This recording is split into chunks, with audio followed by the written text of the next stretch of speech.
Joining me now to talk more is Dr. William Schaffner. He's the professor of medicine at the Division of Infectious Diseases at Vanderbilt University. Dr. Schaffner, appreciate you being here. Good to be with you, Anna. Yeah, great to see you again. Well, the Texas outbreak is in an under-vaxxed area, as it's called. It's the most significant outbreak we're seeing. It's expanding daily, crossing the border into New Mexico now, too. What is being done on the ground to stop the spread? Well, Anna, what they're doing is, first of all, tracking all the cases and seeing where the spread is. Number two, they're trying to communicate, and this is very, very important, with the community involved. Because the issue here is, just as you have said, that there are many children and even some adults that are unvaccinated and susceptible. This outbreak can't be brought to a close unless those individuals are vaccinated. This is not easy to do. You have to respect those people and what they think and feel about measles vaccination.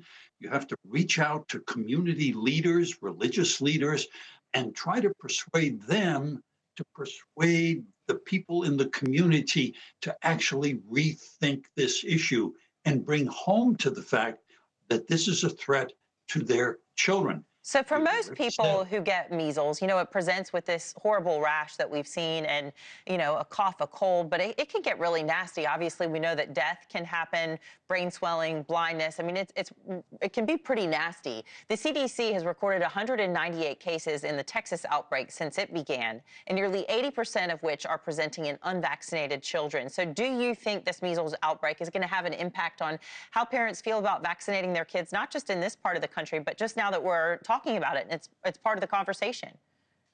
Well, I certainly hope that people all over the country who've withheld their children from vaccination talk again with their pediatricians and family doctors about the importance of getting their children vaccinated. As you say, measles, and there's a big misunderstanding about this, measles is not just a trivial infection with a rash. It's really nasty. It makes children very sick, and the complications of pneumonia and involvement of the brain, encephalitis, are serious. Before we had vaccine, 400 to 500 children died in the United States each year of measles and its complications. Measles is not trivial.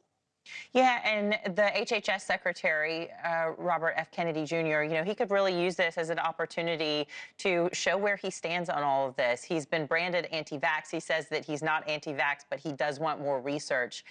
He's also been criticized for being tone deaf, they say, because he's posting pictures on social media where he's out hiking when perhaps maybe they think he should be in Texas visiting with families there and trying to get more people vaccinated. But let's take a listen to him earlier this week, recommending things like cod liver oil, vitamin A, and steroids. They're getting very, very good results, they report, from budesonide, which is a steroid. It's a 30-year-old steroid. And clarithromycin, and also cod liver oil, which has high concentrations of vitamin A and vitamin D.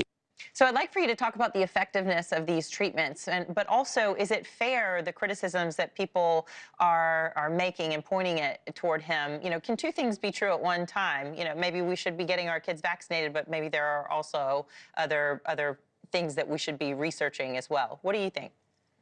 Well, I think we need to listen very carefully to pediatricians and the American Academy of Pediatrics and the American Academy of Family Physicians about what the appropriate treatment is. Absolutely, vitamin A in graduated doses can be graduated by age for a couple of doses, can be very useful and is thought to be part of routine treatment. There is another misconception out there that just taking cod liver oil, which contains vitamin A, can prevent measles. That's not correct. Cod liver oil is not a substitute for vaccine. Thanks for watching. Go to joinnn.com to find NewsNation on your screen. And don't forget to click the red subscribe button below to get more of NewsNation's fact-driven, unbiased coverage.